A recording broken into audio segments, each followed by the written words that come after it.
तो पहला जो थ्योरी था that is called as Dalton atomic theory. Second को हमने बोला था मॉडर्न एटॉमिक थ्योरी। दोनों ने एटम के बारे में बोला। क्या बोला एटम का मतलब? Atom is the smallest particle of matter. ठीक है, ये जो एटम होता है, if हम इस एटम को कंबाइन करेंगे तो क्या बनेगा? मॉलिक्यूल। क्या कहेंगे? मॉलिक्यूल। ओके,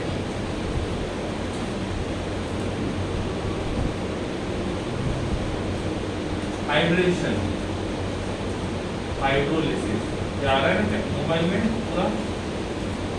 तो पीछे बैठे देखो, मोबाइल में आ रहा है ये? आ रहा है यहाँ तक? ठीक है, क्या आ रहा है?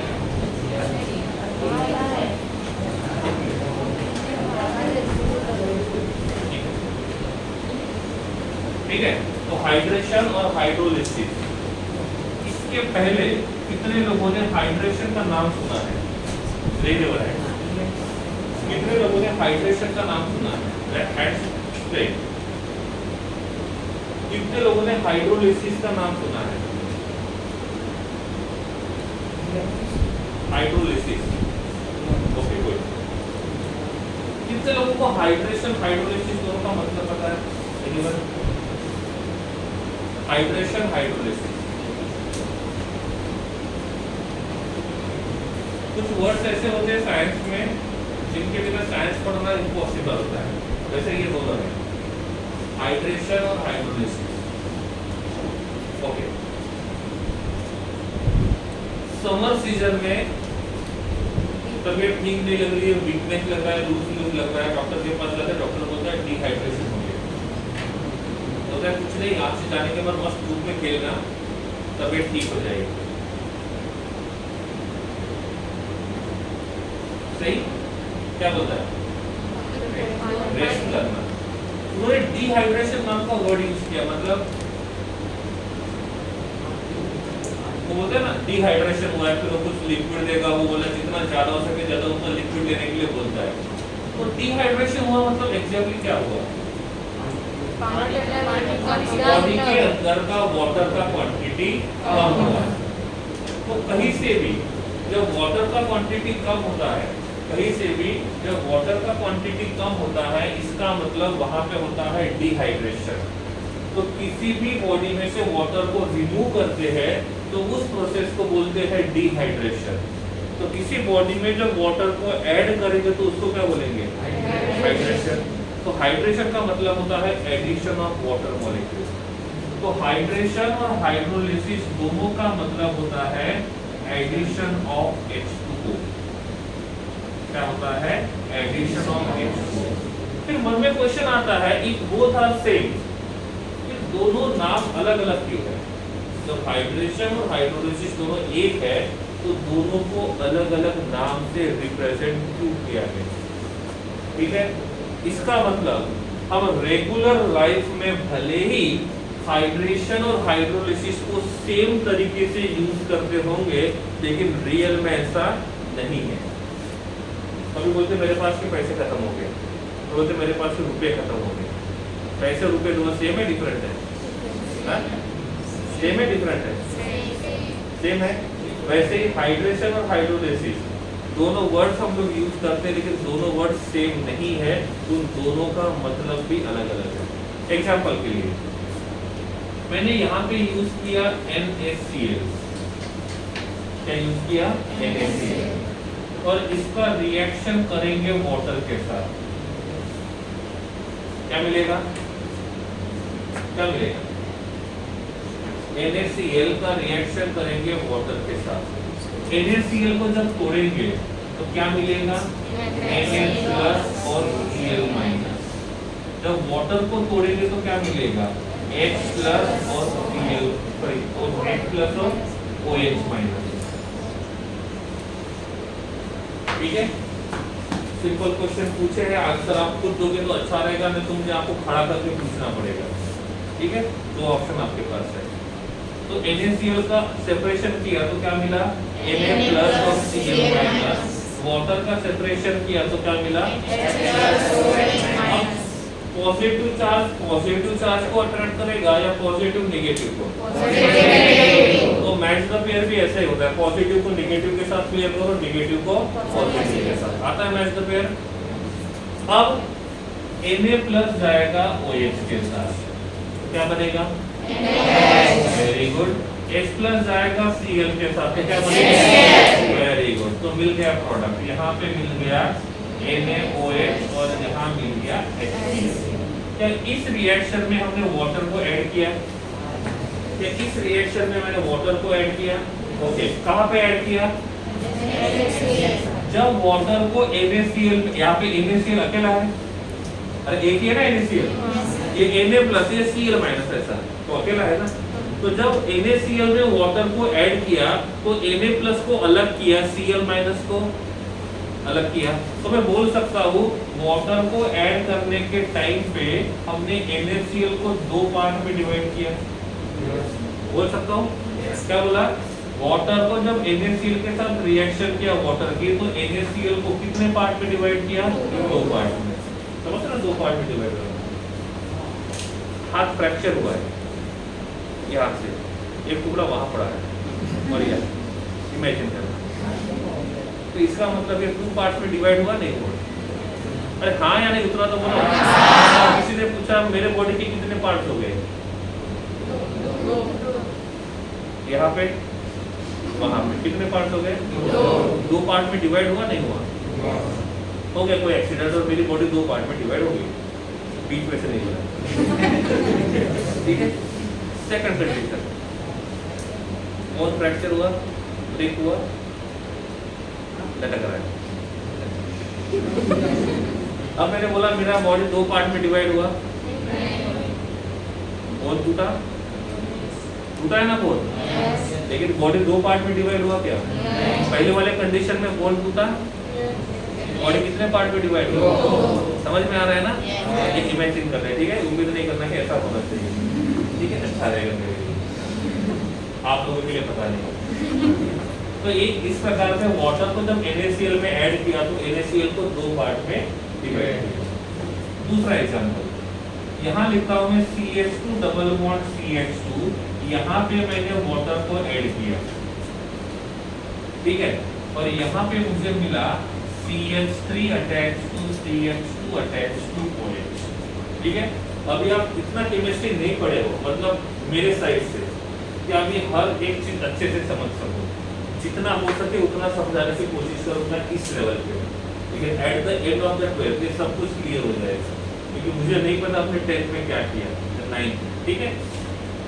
इसमें वाटर का जब सेपरेशन करेंगे तो water is converted into H+ and OH-। वैसे ही यहाँ पे भी हम लोग यहाँ पे बॉन्ड तोड़ेंगे तो यहाँ मुझे मिलेगा CH2- और यहाँ मिलेगा CH2+। मैच द पेयर, कौन किसके साथ जाएगा? ये H+ आयन जो रहेगा वो यहाँ जाएगा। इस कार्बन के पास कितने हाइड्रोजन है? ये CH2 बन गया। ये जब एक हाइड्रोजन के साथ और बॉन्ड बनाएगा इसका बन जाएगा ये कौन है? CH2। इसके साथ कौन अटैच्ड होगा? OH-। ये क्या बनेगा? CH2। यहाँ पे भी वाटर को ऐड किया, यहाँ पे भी वाटर को ऐड किया। यहाँ पे जिसमें ऐड किया क्या उसको 2 पार्ट में डिवाइड किया? यहाँ पे जिसमें ऐड किया क्या उसको 2 पार्ट में डिवाइड किया? अरे पहले ये एक ही था, अभी भी वो एक ही है, 2 पार्ट में डिवाइड हुआ क्या? Do you know meaning of divide? Divide का मतलब अलग हो जाना। क्या ये अलग हुए दोनों?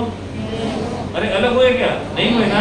मतलब यहाँ पे वाटर को जहाँ पे ऐड किया उस रिएक्टेंट को 2 पार्ट में डिवाइड किया। यहाँ पे भी वाटर को ऐड किया लेकिन रिएक्टेंट को 2 पार्ट में डिवाइड नहीं किया। जिस रिएक्शन में वाटर को ऐड करते हैं और वाटर को ऐड करने के टाइम पे रिएक्टेंट को 2 पार्ट में डिवाइड करते हैं उस रिएक्शन को बोलते हैं हाइड्रोलिसिस। क्या बोलेंगे? हाइड्रोलिसिस। जिस रिएक्शन में वाटर को ऐड करेंगे लेकिन वाटर को ऐड करने के टाइम पे रिएक्टेंट को टू पार्ट्स में डिवाइड नहीं करेंगे तो उसको बोलेंगे हाइड्रेशन। आपके बॉडी में थोड़ा सा वाटर ऐड किया बिना बॉडी को टू पार्ट्स में डिवाइड किए, क्या होगा? आपके बॉडी को बीच में से कट कर दिया और फिर पानी डाल दिया, तो वो कौन सा होगा? समझ आया? नहीं समझा? क्लियर है? तो किसी ने पूछा what is the meaning of hydration, तो क्या बोलेंगे? किसी भी कंपाउंड में वाटर को ऐड करेंगे बिना उस मॉलिक्यूल को टू पार्ट्स में डिवाइड किए। और इसका मतलब किसी भी रिएक्टेंट में वाटर मॉलिक्यूल को ऐड करेंगे उस रिएक्टेंट को टू पार्ट्स में डिवाइड करके, तो एक रहेगा हाइड्रेशन, दूसरा रहेगा हाइड्रोलिसिस। मतलब समझा? इसका मतलब क्या हुआ?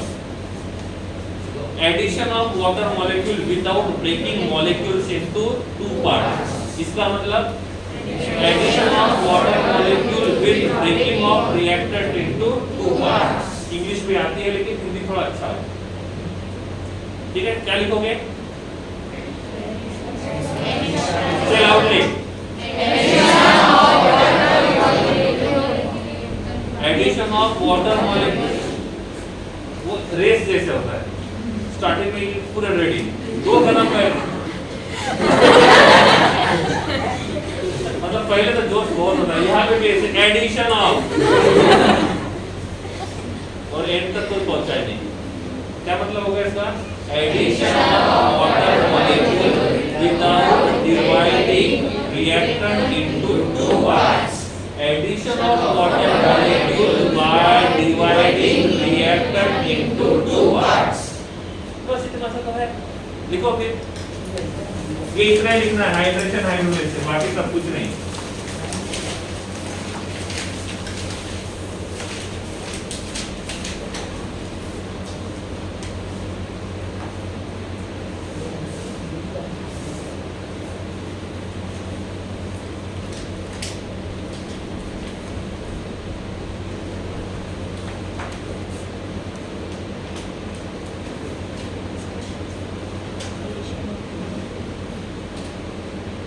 हाइड्रेशन क्या होगा? Addition of water molecule without dividing reactant into two parts.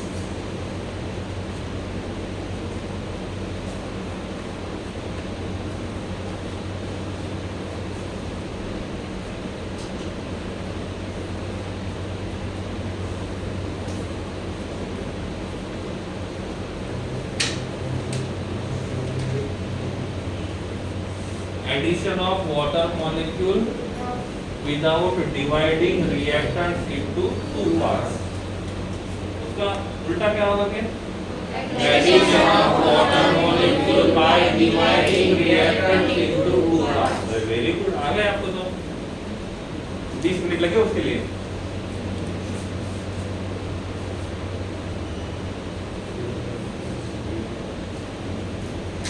दोनों रिएक्शन लिख लेना, हाइड्रेशन वाला भी और हाइड्रोलिसिस वाला। किसी ने पूछा तो रिएक्शन के साथ बताना उसको, तो बोला हमको भी मतलब पता है इसका, हाइड्रेशन का, हाइड्रोलिसिस का।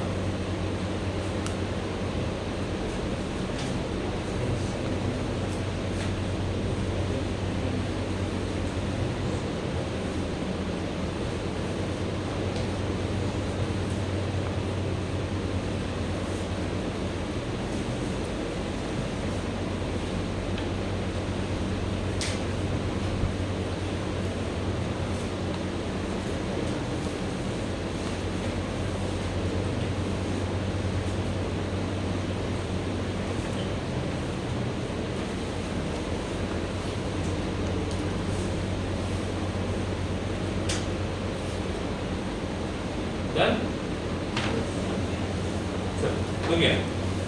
ये हाइड्रेशन हाइड्रोलिसिस दोनों सेम है? यस और नो? दोनों में एक बात कॉमन है, विच बट वाटर को ऐड करने का तरीका जो है वो अलग है। वैसे दो वर्ड्स और आते हैं, एक आता है आयोनाइजेशन, दूसरा आता है डिसोसिएशन। डिसोसिएशन का मतलब भी होता है अलग करना और आयोनाइजेशन का मतलब भी होता है अलग करना, लेकिन दोनों में स्मॉल डिफरेंस होता है।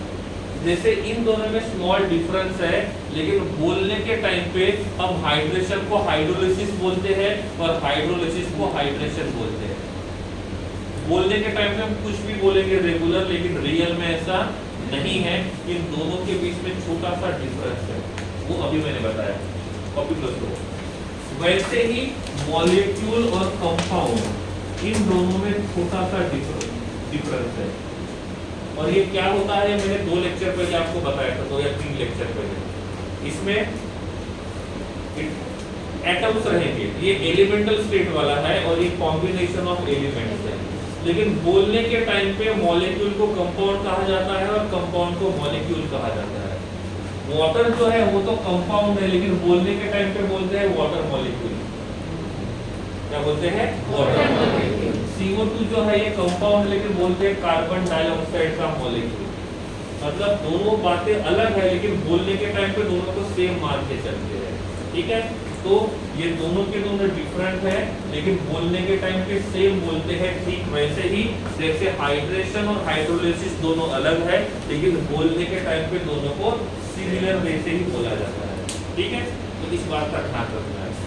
अब ये जो मॉलिक्यूल है, ये मॉलिक्यूल, इस मॉलिक्यूल का क्लासिफिकेशन देखना है। मॉलिक्यूल का क्लासिफिकेशन, मॉलिक्यूल का जो क्लासिफिकेशन है वो 2 तरीके से आता है। एक आता है नंबर ऑफ एटम्स के हिसाब से, नंबर ऑफ एटम्स के हिसाब से, या तो इसको बोल सकते हैं एटॉमिसिटी के हिसाब से। किसके हिसाब से?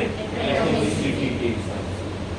नंबर ऑफ एटम्स के हिसाब से, इफ नंबर ऑफ एटम 1 है तो इसको कहा जाता है मोनो एटॉमिक। क्या कहा जाएगा? Mono atomic. If number of atoms are 2, number of atoms are 2, तो इसका कहा जाएगा बाय एटॉमिक या तो डाई एटॉमिक।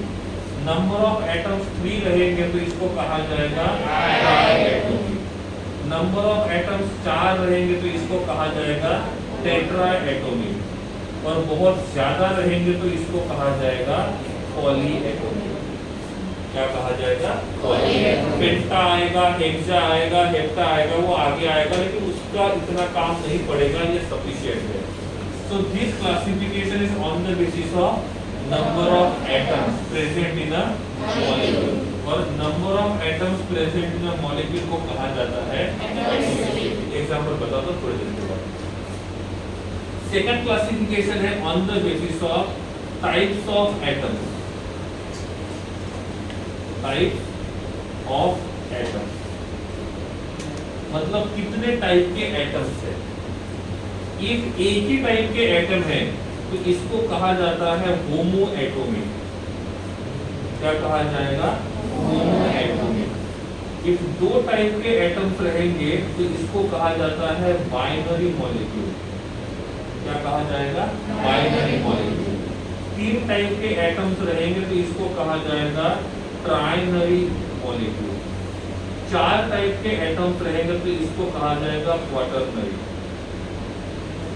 क्या कहा जाएगा? क्वाटरनरी। इतना सफिशिएंट है, इतना सफिशिएंट है। So this is the classification, अभी लिखना नहीं है बाद में। This is the classification of molecules.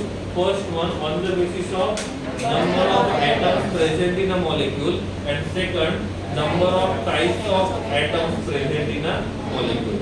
Example के लिए यहाँ पे H2O लिखा है, क्या लिखा हुआ है? H2O. How many types of atoms? 2. तो क्या आना चाहिए? Total atoms are 3. तो क्या आना चाहिए? Tri atomic. ये रहेगा मोनो एटॉमिक, ये रहेगा di atomic, tri atomic, tetra atomic. तो टाइप्स ऑफ एटम्स के हिसाब से क्या होना चाहिए? बाइनरी। और नंबर ऑफ एटम्स के हिसाब से ट्राइनरी। इसमें कितने टाइप के एटम्स है? तो ये होना चाहिए बाइनरी। नंबर ऑफ एटम्स के हिसाब से ट्राइनरी। हमने यहाँ लिखा NaOH। क्या लिखा? NaOH। टाइप्स ऑफ एटम्स के हिसाब से क्या होना चाहिए? ट्राइनरी। नंबर ऑफ एटम्स के हिसाब से क्या होना चाहिए? Tri atomic. क्या होना चाहिए? Tri atomic. नहीं समझा? ऐसा होगा एक Na है, दूसरा ऑक्सीजन है और तीसरा हाइड्रोजन है। ये 1 है, ये 2 है और ये 3 है। तो कितने टाइप के हैं? 3 टाइप के। तो क्या रहेगा? ट्राइनाइन। Na कितना है? 1। O कितना है? 1। H कितना है? 1। कितने हो गए? 3। तो क्या रहेगा? समझ में आ गया? क्या रहेगा? Try atomic.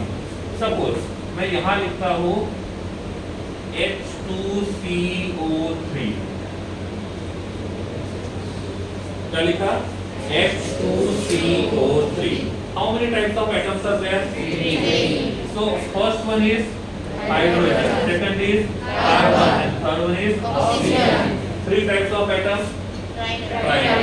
Total atoms are 6. तो क्या आएगा? पॉलीएटॉमिक या तो हेक्साएटॉमिक। पॉलीएटॉमिक या तो हेक्साएटॉमिक। लिख ही देता हूँ थोड़ा सा आगे।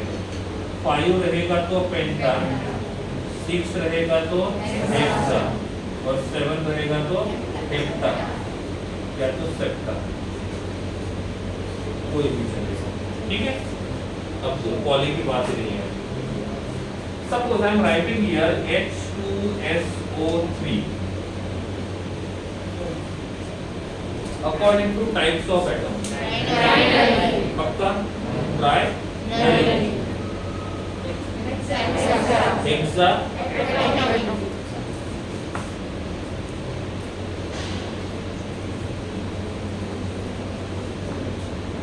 according to types of atoms. पक्का? चेक कर लो एक बार। Which one? Water gun. कैसे पता चला? Na, H, carbon, oxygen. Na कितना है? A, hydrogen A, carbon A, oxygen A। Addition आता है? कर लो। कितना है? क्या आएगा? हेक्सा। क्या आएगा? हेक्सा। नहीं समझ रहा है? अरे हाँ या नहीं? अच्छी बात है।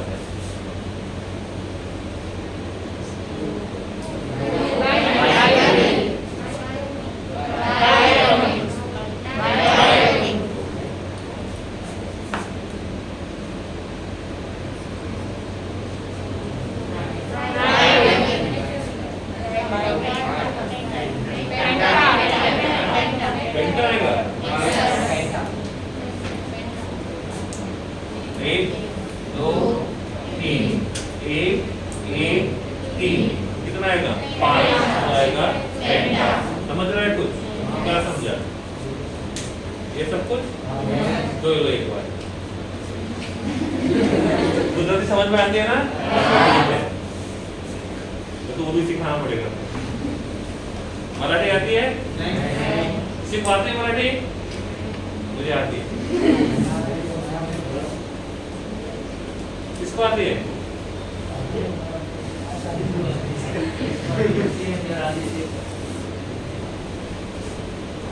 इधर देखना है, समझना है,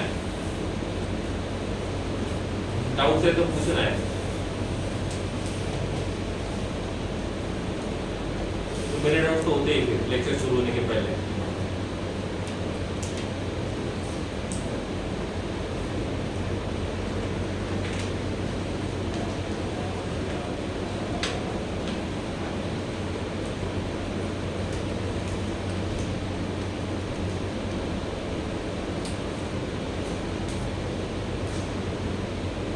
क्लियर है? पक्का? ये दोनों समझ में आ गए?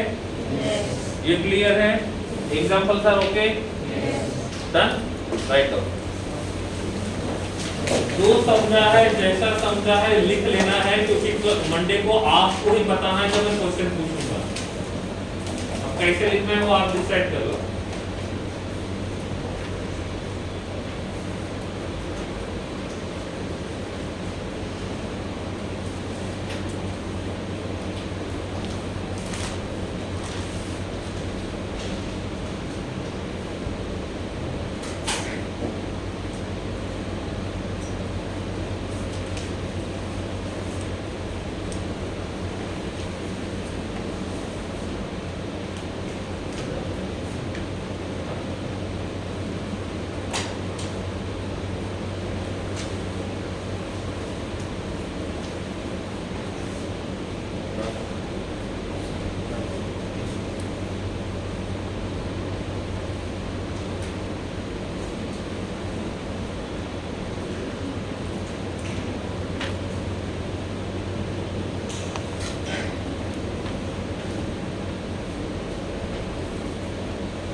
एग्जाम्पल्स कितने हो गए?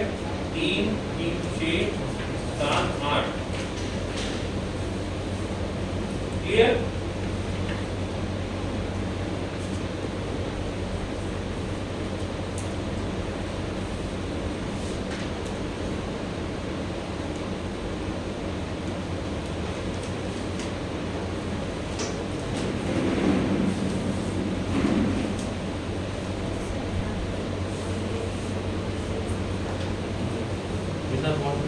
बॉन्ड ब्रेक करना और मॉलिक्यूल को सेपरेट करना, तो ब्रेक करना और इसको सेपरेट करना, दोनों अलग सही है। यहाँ पे बॉन्ड तोड़ा और दोनों को सेपरेट किया, तो यहाँ पे बॉन्ड तोड़ा लेकिन दोनों को सेपरेट, मतलब इन दोनों के बीच में डबल बॉन्ड, एक बॉन्ड टूट गया तो एक बॉन्ड अभी भी बाकी है, मतलब ये दोनों अभी भी एक दूसरे के साथ है। बॉन्ड तोड़ना और सेपरेट करना, यहाँ पे बॉन्ड भी तोड़ा, सेपरेट भी किया, या फिर बॉन्ड तोड़ा लेकिन सेपरेट।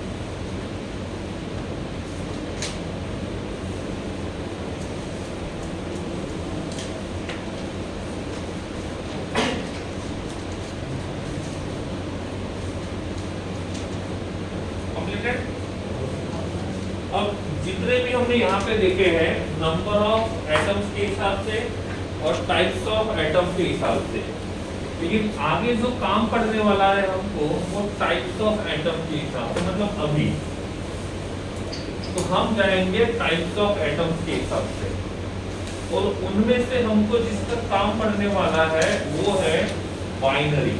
वो है बाइनरी। कॉपी टेक्स्ट को क्लोज कर दो। तो अभी हमको काम पड़ेगा बाइनरी का, और आपको सबसे ज्यादा इसी का काम पड़ेगा केमिस्ट्री में।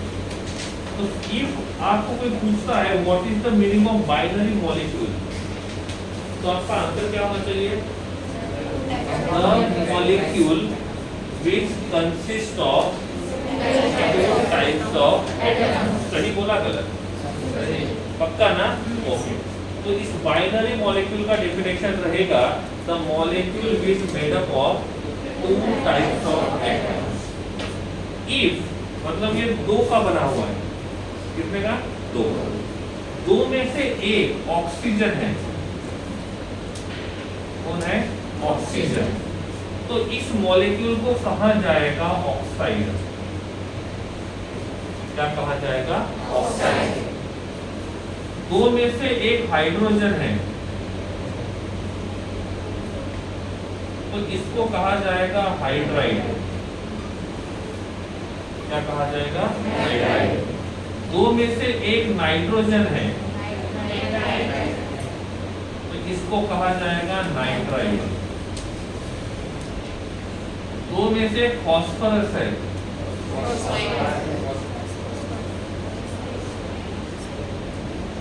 इसको कहा जाएगा फॉस्फाइड। दो में से एक सल्फर है, पहले पढ़े हो? हाँ? या प्रेडिक्ट कर रहे हैं? बस प्रेडिक्ट। अच्छा है प्रेडिक्ट। क्या दूसरा आएगा बीच में? तो दो में से एक हैलोजन रहेगा, तो हाँ? हैलोजन में आता है फ्लोरीन, क्लोरीन, ब्रोमीन और आयोडीन। फ्लोरीन रहेगा तो फ्लोराइड, क्लोरीन रहेगा तो क्लोराइड, ब्रोमीन रहेगा तो आयोडीन रहेगा। समझ में आ गया? हाँ। तो ये होते हैं बाइनरी। इनका काम हमको पड़ेगा 2 साल में। कभी आपने सुना होगा कैल्शियम ऑक्साइड। इसको ऑक्साइड इसलिए बोला है because oxide is a binary molecule. तो ये बाइनरी मॉलिक्यूल है, और दो में से एक कौन है? तो इसको कहा जाएगा ऑक्साइड। ठीक है। अब एग्जांपल की हम बात करते हैं। सपोज मैंने यहाँ लिखा H2O, क्या ये बाइनरी है? यस और नो? दो में से एक हाइड्रोजन है, तो इसको बोल सकते हैं हाइड्राइड। क्या दो में से एक ऑक्सीजन है, तो इसको बोल सकते हैं ऑक्साइड। फिर आप बोलोगे सर एक ही मॉलिक्यूल को दो दो नाम कैसे? ऐसे हर जगह लॉजिक नहीं, ठीक है? तो ये हाइड्राइड भी हो सकता है, ऑक्साइड भी हो सकता है। दोनों में से एक नाम ज्यादा सही है, वो कौन सा, वो चैप्टर नंबर 3 में समझ में आएगा, अभी नहीं। तो इसके लिए जो फैक्टर चाहिए, वो फैक्टर पढ़ना है हमको चैप्टर नंबर 3 में। और जब वो फैक्टर क्लियर हो जाएगा तो ये भी क्लियर हो जाएगा कि ये हाइड्राइड भी हो सकता है, ऑक्साइड भी हो सकता है, तो इसको कहेंगे क्या? सपोज मैंने आपको बोल दिया कि ये हाइड्राइड है, तो इसका नाम होगा ऑक्सीजन हाइड्राइड। सपोज मैंने बोला ये ऑक्साइड है, तो इसका नाम क्या होगा? Hydrogen oxide. ऐसे इसी प्रकार से दूसरा एग्जांपल हम यहाँ लेते हैं NH3 का। NH3 मतलब ammonia. Ammonia is a type of binary molecule, और इस बाइनरी मॉलिक्यूल में कौन कौन है? नाइट्रोजन और हाइड्रोजन। इफ हम हाइड्रोजन के हिसाब से जाएंगे तो ये होना चाहिए हाइड्राइड, और नाइट्रोजन के हिसाब से जाएंगे तो नाइट्राइड। नाइट्राइड बोलेंगे तो उसको बोलेंगे हाइड्रोजन नाइट्राइड, और हाइड्राइड रहेगा तो नाइट्रोजन हाइड्राइड और हाइड्रोजन नाइट्राइड। दोनों तरीके से लिख सकते हैं, और इनमें से कोई एक जो रहेगा वो ज्यादा सही रहेगा। सपोज मैंने यहाँ लिखा Ta3P2, क्या ये बाइनरी है? यस और नो? और दो में से एक कौन है? फॉस्फोरस, और दो में से एक फॉस्फोरस रहेगा तो उसको क्या बोलेंगे? और उसके साथ कौन प्रेजेंट है? कैल्शियम। उसका नाम रहेगा कैल्शियम फॉस्फाइड। इसका नाम रहेगा calcium phosphide. Suppose I am writing here H2S, ये भी बाइनरी है, दो में से एक सल्फर है तो इसको बोलेंगे सल्फाइड, हाइड्रोजन सल्फाइड। दो में से एक हाइड्रोजन है तो इसको बोलेंगे सल्फर हाइड्राइड। तो इसका भी नाम दो तरीके से हो सकता है, लेकिन दोनों के दोनों सही नहीं रहेंगे, कोई एक जो रहेगा वो ज्यादा सही रहेगा। तो ये रहेगा किसका क्लासिफिकेशन? बाइनरी का। Oxide, hydride, nitride, phosphide, sulphide, right. जहाँ पे आपको लगता है कि डेफिनेशन लिखना है लिख सकते हो, वो आपके लिए ज्यादा सही रहेगा।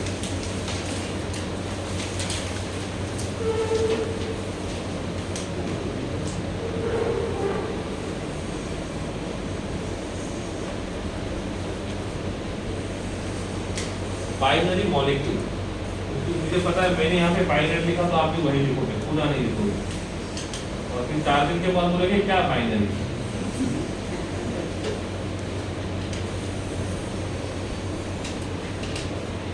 जब फ्रेशली पढ़ते तो याद होता है, 4 दिन के बाद आधा याद होता है, आधा खुद का लिखा समझ में नहीं आता। होता है ऐसा, हमेशा ऐसे होता है।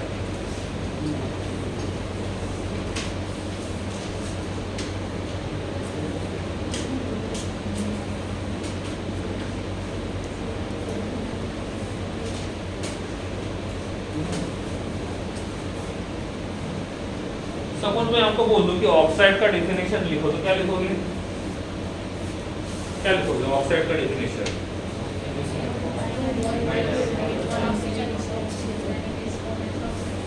Oxide is a binary molecule in which at least one oxygen is present. लिखो ऑक्साइड का डेफिनेशन क्या रहेगा? Oxides are the binary molecules, oxides are the binary molecules in which at least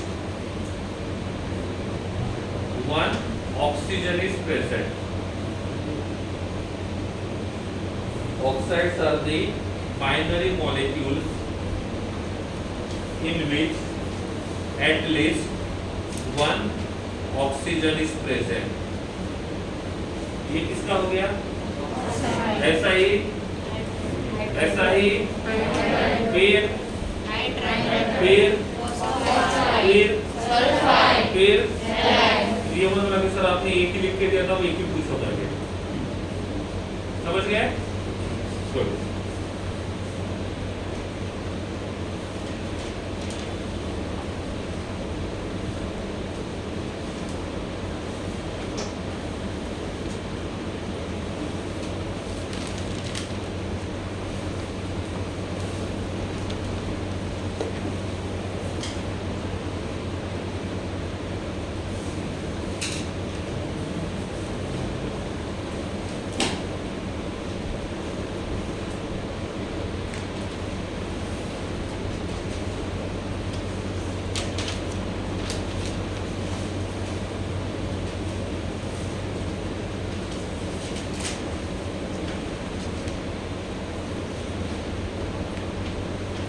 without है, यस और no?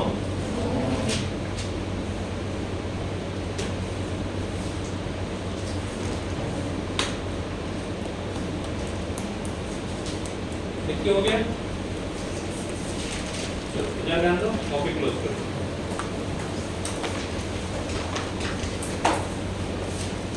क्या ये binary molecule है? क्या ये बाइनरी मॉलिक्यूल है? इसका नाम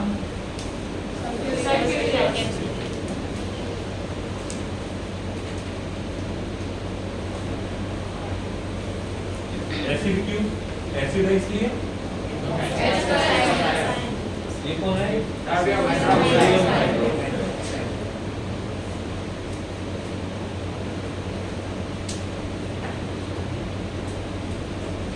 ये एसिड है और ये बेस। आपको किससे पता है ये एसिड है? भाई ओनली H प्लस है, OH क्यों ले सकते हैं? ओके, इसने OH क्यों दिया? क्योंकि उसके पास OH है इसलिए। तो OH कौन देगा? जिसके पास OH रहेगा वही देगा ना। अब मेरे पास OH है तो कहां से दूंगा? सिंपल सी बात है ना। इसके पास OH है तो क्या देगा? इसका स्ट्रक्चर है H attached to O attached to S double bond O double bond O attached to OH। सही है? This is the structure of. क्या इसके पहले आपने सल्फ्यूरिक एसिड का स्ट्रक्चर देखा है ऐसा? यस और नो? पक्का? ठीक है, तो अच्छा और ड्रॉ करके दिया। तो ये सल्फ्यूरिक एसिड है और ये इसका स्ट्रक्चर है, ये NaOH है। ठीक है, इस NaOH का जो स्ट्रक्चर रहेगा वो ऐसे Na attached to O attached to H, so this is H2SO4, this is NaOH। अब आप बोल दो कि ये बेस है, क्यों? अब मैंने पूछा OH क्यों देगा, तो आप बोलोगे सर इसके पास OH है, ये यही OH है ना। तो क्या हम इसको OH बोल सकते हैं? बोल सकते हैं। अरे O और H रहेगा तो OH बोलेंगे ना। यहाँ पे भी O और H है तो इसको OH बोलेंगे। जब इसके पास OH है तो ये OH दे सकता है, और OH देगा तो क्या होगा? अब इसके पास भी तो OH है ना, तो इसने OH क्यों नहीं दिया? और ये को OH देगा तो किसका काम करेगा? लेकिन आप तो बोलते हो ऐसे दे सकते भाई।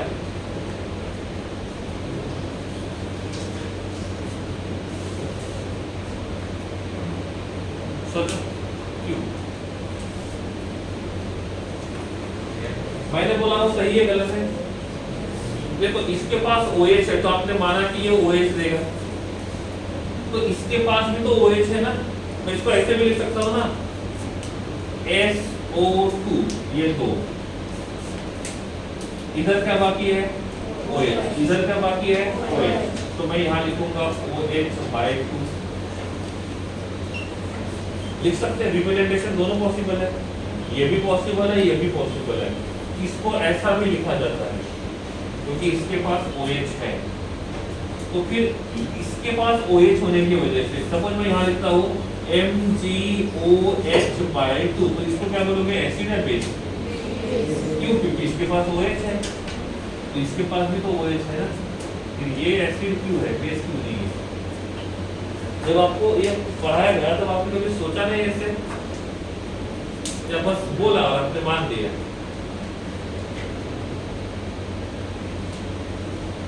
सिंपल लॉजिकल क्वेश्चन है, फिर कुछ आपको ना कंफ्यूज करो ना कुछ, जो आप पूछ लो बस। Why number of atom should be नहीं, ऐसा कुछ नहीं है।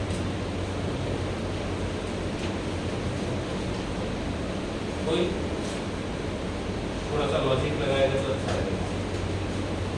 मैं नहीं बताऊंगा, उम्मीद मत रखो, जब आएगा तब मैं बोल दूंगा, लेकिन अभी आपको पता होना चाहिए। और जहाँ पे भी आप पढ़े उसका आंसर उन्होंने दे देना चाहिए था कि सल्फ्यूरिक एसिड के पास OH होने के बाद वो एसिड क्यों है। जबकि NaOH के पास OH होने से MgOH/2 के पास OH होने से तो बेस है, तो फिर ये क्यों नहीं? I am not giving answer, I am asking you.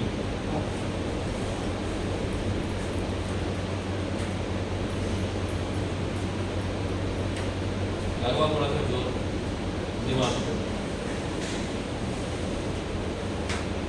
Bonding की वजह से। क्या वजह? उसका नाम दिया दिया बॉन्डिंग की वजह से, मतलब थोड़ा क्लियर करोगे? सर उधर सल्फर के साथ ऑक्सीजन डबल बॉन्ड में है, तो उसको तोड़ना थोड़ा मुश्किल होगा, और इसमें सिंगल बॉन्ड में है। देखो हम इसको तो नहीं देखेंगे, हमको ये देखना है। सर वो भी तो सल्फर के साथ अटैच है ना? ये भी सल्फर के साथ अटैच्ड है, ये इधर Na के साथ अटैच्ड है, तो अटैच तो है ना।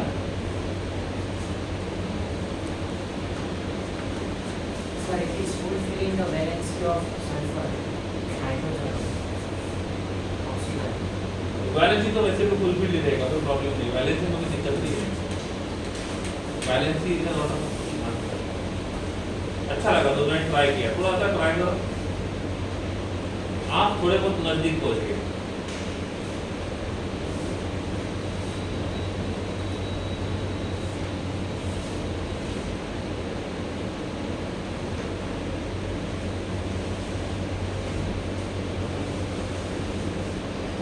ऐसे पूछ रहा हूं मैंने, तो भी आपने सोचा नहीं ऐसे कि आपको ये स्ट्रक्चर निकाल के नहीं दिया, बस ये इसको सोफा है, एसिड देते हैं, मान लो बस ये पेन नहीं है, कोल्ड ड्रिंक की बोतल है, मान लो बस। नहीं पूछेंगे सर, ये तो दिख ही नहीं रही ना उसके जैसी, आपने बोला बस मान लिया। मतलब सर आओ यहाँ पे, आप बोलते जाओ लिखते जाओ, बोलते जाओ लिखते जाओ, बोलेंगे ये पेज हो गया खत्म टेक्स्ट बुक में से, चलो आराम करो। कभी तो सोचा होगा स्कूल में निकल जाने के बाद, एग्जाम होने के बाद,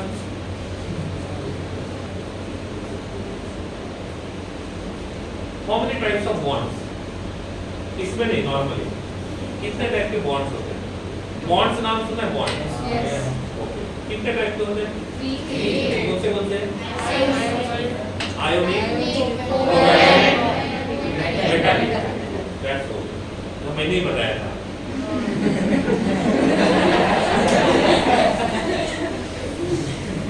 मैंने ही बताया था, तो इस और ज्यादा कैसे आ रहा है, एकदम फ्लो एकदम से बढ़ गया।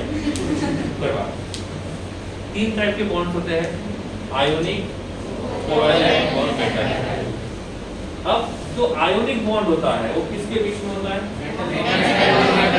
अब क्वेश्चन ये आता है कि मेटालिक बॉन्ड जो, सॉरी आयोनिक बॉन्ड को आयोनिक इसलिए कहा जाता है क्योंकि सपोज मैंने यहाँ पे Na और Cl के बीच में बॉन्ड बनाया, Na मेटल है और Cl नॉन मेटल है, तो इनके बीच में रियल में ऐसा कोई बॉन्ड होता ही नहीं है। मेटल के ऊपर हमेशा प्लस चार्ज होता है और नॉन मेटल के ऊपर हमेशा माइनस चार्ज होता है, तो रियल में ये आयंस के फॉर्म में होते हैं, इनके बीच में बॉन्ड नहीं होता है, ये हमेशा आयंस के फॉर्म में होंगे। तो जहां पे भी NaCl लिखा जाएगा ना, NaCl, ये NaCl ऐसा होगा, ये NaCl ऐसा नहीं होता है। बहुत सारे लोग इसको ऐसा लिखते हैं, ये 100% गलत है, क्योंकि आयोनिक बॉन्ड हमेशा आयंस के फॉर्म में ही होता है, तो एक रहेगा कैटायन और दूसरा रहेगा एनायन। अब यहाँ पे ये मेटल और नॉन मेटल है, तो ये बॉन्ड नहीं रहेगा, ये रहेगा नेगेटिव और ये रहेगा पॉजिटिव, तो ऑलरेडी ये 2 पार्ट में डिवाइड है। और उसके बाद दूसरा पार्ट किसका है?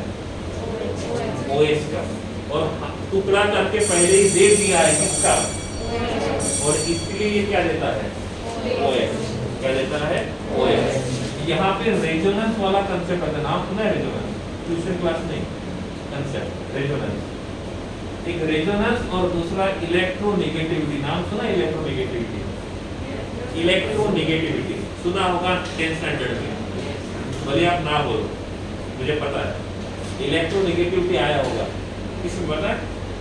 पीरियोडिक टेबल में टॉप टू बॉटम जाते तो इलेक्ट्रोनेगेटिविटी बढ़ेगा या कम होगा।